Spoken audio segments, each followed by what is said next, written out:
কেউ কিন্তু প্রুফ করতে পারেনি আজ পর্যন্ত যে মানে শিবির রক কাটে এই বিষয়টা সবই গুজব। আসলে আমার কাছে সবসময় মনে হয়েছে যে শিবির একটা আদর্শিক সংগঠন, এর মানেই হচ্ছে নতুনত্ব কিছু। আমি মনে করি যখন আমি ছোট ছিলাম, একদম কিড ছিলাম, তখন হচ্ছে যে মানে আমার ফ্যামিলি থেকে ব্যাক টু ব্যাক দুইজন রেটিনা থেকে মেডিকেলে চান্স পায়। তো তখন থেকেই হচ্ছে, এবং পরবর্তীতে ওনারা হচ্ছে মানে শিবিরের গুরুত্বপূর্ণ পদে ছিল।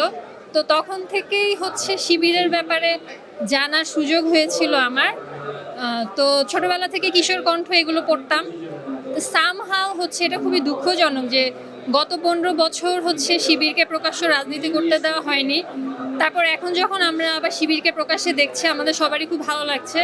আমি মনে করি ব্যক্তিগতভাবে যে শিবির মানে হচ্ছে যে মেধা এবং দেশপ্রেমের সমন্বয় একটা বিষয় আর কি। এবং এখানে এসে আমি সেটাই দেখলাম যে চমৎকার একটা আয়োজন, মানে একই ছাদের নিচে আলাদা আলাদা কর্নার, এবং মানে প্রত্যেকটা কর্নারে গেলেই হচ্ছে যে মনে হচ্ছে যে আবার মানে রিভাইভ হচ্ছে সেই 36শে জুলাই বা সেই জুলাই মাসটাতে ফিরে যাচ্ছি। এবং যারা হচ্ছে এমন যদি কেউ হয়ে থাকে যে সঙ্গত কারণেই সেই সময় মাঠে নামতে পারেনি, তাদের সবার উচিত এখানে আসা। যদি আসে, এখানে একই ছাদের নিচে পুরো আন্দোলনের সময়টাকে দেখা হয়ে যাবে। এবং আমার কাছে এটাই মনে হচ্ছে যে সবার আসা উচিত। আমি যেহেতু ব্যক্তিগতভাবে আমার পরিবারে থেকে ছোটবেলা থেকে যেহেতু আমার দেখার সুযোগ হয়েছিল, আমার কাছে সবসময় মনে হয়েছে যে শিবির একটা আদর্শিক সংগঠন। এবং ওনাদের মধ্যে মানে আমার যেটা মনে হয় যে মানে ওনারা যেহেতু দেশপ্রেমের বিষয়টাতে কোনো কম্প্রোমাইজ করে না, অন্যান্য পার্টিগুলো হয়তো বা এই কারণেই ওনাদেরকে একটু মানে নিচের দিকে দাবায় রাখতে চায়, বা ওনাদের মরালিটির কারণে আমার এটা মনে হয়।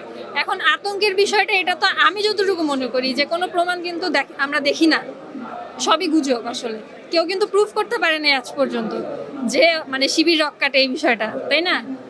তো আমার কাছে মনে হয় যে এটা আসলে মানে গুজব। আসলে অবশ্যই আমরা যারা এখন এই জেনারেশনের আছি, আমরা সবাই চাচ্ছি যে পরিবারতন্ত্র ভাঙুক, নতুনরা রাজনীতিতে আসুক।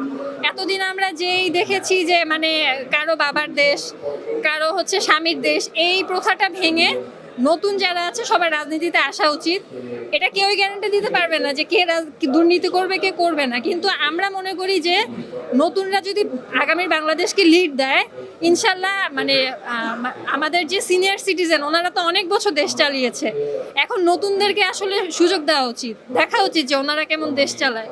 এবং কোনো পার্টিকুলার দলের কথা আমি বলবো না, আমি বলবো যে নতুন যারা আছে তারা যদি নতুনভাবে রাজনৈতিক দল ফর্ম করে আসতে পারে, আমরা যারা সাধারণ মানুষ আছি আমরা সবাই এটাকে স্বাগত করবো আসলে।